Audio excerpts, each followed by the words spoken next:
Hey guys, welcome back to Open It and Play. Today we're going to be looking at the Marvel Legends Excalibur Phoenix figure. It's Phoenix is Rachel Summers. I believe she's a clone made by Mr. Sinister. If you don't know much about her, I would recommend maybe watching the X-Men 97 series. I think they probably pretty closely adapted the story from the comics, though I'm not 100% sure since I'm not a big X-Men guy. So I like the X-Men, I just don't know about X-Factor, X-Force, all those guys in great detail. But yeah, a lot of people were waiting on this figure. She is kind of the missing member from Excalibur, and Excalibur are kind of like the UK version. Excalibur in their own monthly series because you demanded it. But anyways, let's get this figure out of the package and see what she's got. She's got some kind of cool accessories. So, of course, the number one accessory for everybody. Number one accessory. Geez, that was hard. Number one accessory is, without a doubt, this tiny mini comic that almost nobody asked for and that everybody likes to complain about. It is nicely printed, but yeah, a lot of people don't have a use for this. I'm going to try to make a little diorama with a toy store, so I'll have a little comic book section, so I might be able to make use of mine, but don't know when I'm going to get around to that. Okay, let's go with accessories first, as always. For this Rachel Summers figure, she does have an alternate head, which looks pretty awesome. Dare I say, badass. And she also comes with some fists and these kind of flamey wings showing her kind of Phoenix fire ability. Get these out too. Okay, I like these. I did see these on, oh gosh, what's his name? Metaverse Customs website. He made some of these so people could make their own custom Rachel Summers figures. But now we have the official Marvel Legends version. Let's get her out of here. All right. And I don't know a whole lot about the character, but an interesting part is she is a female with a rat tail, and she's got little spikes all over her costume. But yeah, it's pretty cool face sculpt. I like this face sculpt. I think they made her look pretty good. So it's obviously almost a blank body, except for the little bumpy pegs sticking out. If you are wondering, these are kind of hard on her arms. The top part also kind of hard, but on her main body they are a little bit of a softer feeling. I guess they're still hard pieces on here, part of the sculpt, but this part, it's like a rubber overlay, or I should say underlay, that's inside the figure. So, and she doesn't have it on the back. I don't know what she has in the comics, so I am not the best person to make any judgment calls. But anyways, sorry, we looked at the figure a little bit longer than usual that time. Let's take a look at the accessories where we're supposed to go first. If I can get her to stand. If I can get her to stand. Come on, stand. All right, standing is going to be a problem because of one ankle being kind of weird. So we're gonna try one last time. There we go. Okay, she's kind of standing out back there, out of focus. Okay, and if we look at the alternate head, this is gonna look kind of freaky or scary, but I think she's supposed to be lighting up with her Phoenix effect. Sorry, I lost focus. Lighten up with her Phoenix effect. So I think it's a pretty cool look.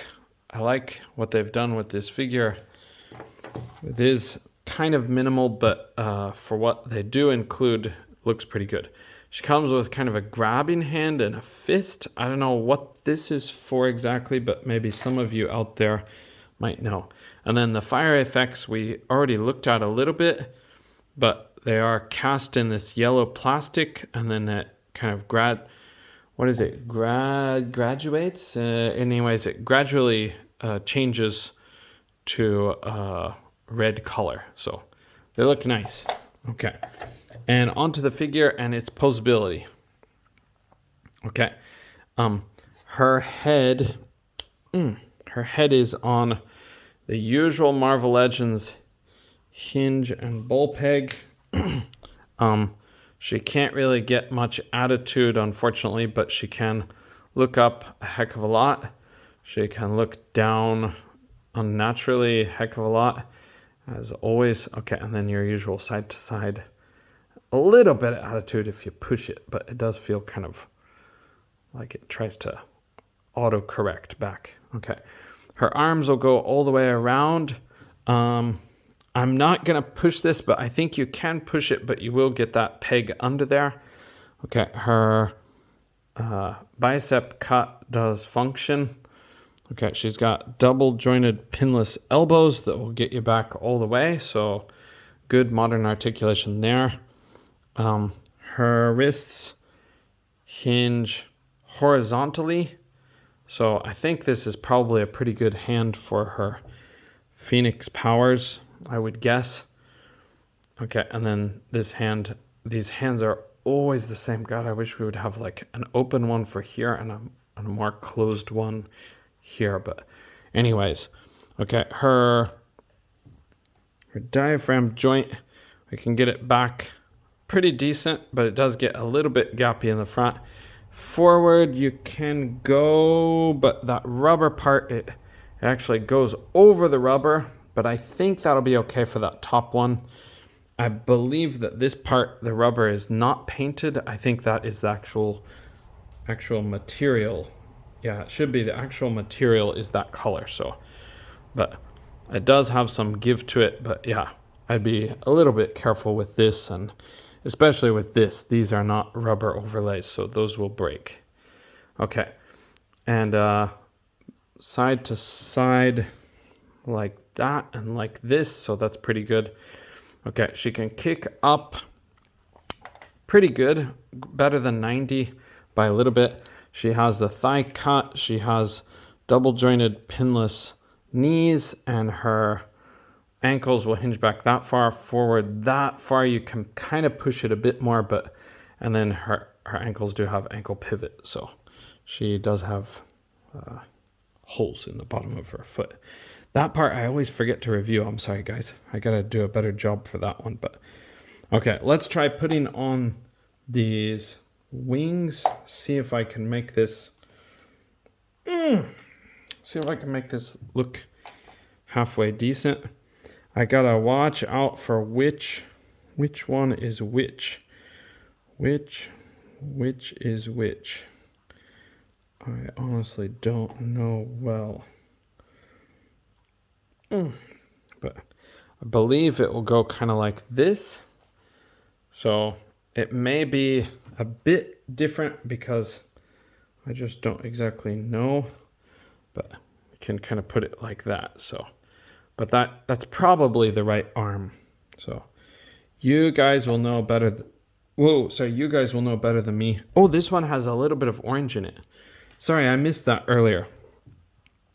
This one, not so much, but this one has a little bit of orange added to the top. So it does kind of depend on your version or your mold, your cast of the mold, I should say.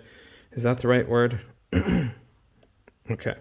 I'm kind of creeping this one in between the spikes, and then I'll try to put this on. Okay. I think that should be right.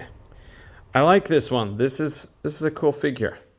She's just like so lithe maybe is the correct pronunciation. I always say lithe, so that means the correct pronunciation is the opposite. But yeah, I really like the feeling of the figure. It's quite cool. Simple but cool. Okay. All right.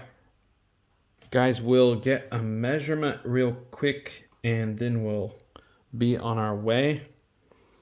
This is going to be hard to stand probably, but I'll put her arms down a little bit so she's kind of in a bird pose. And we're gonna see to the top of her relatively flat hairdo. She is standing just at 6 inches or just even a little bit under. So I'd say about 15.1 centimeters, somewhere in there. Yeah, that is Phoenix Rachel Summers. I like her. A lot better than the feral figure for me. I think they did a pretty good job with this figure. Okay, thanks guys for checking this one out with me. And F Ice, F the White Supremacist Court, and see you in the next video. Hang in there, everybody. Bye for now.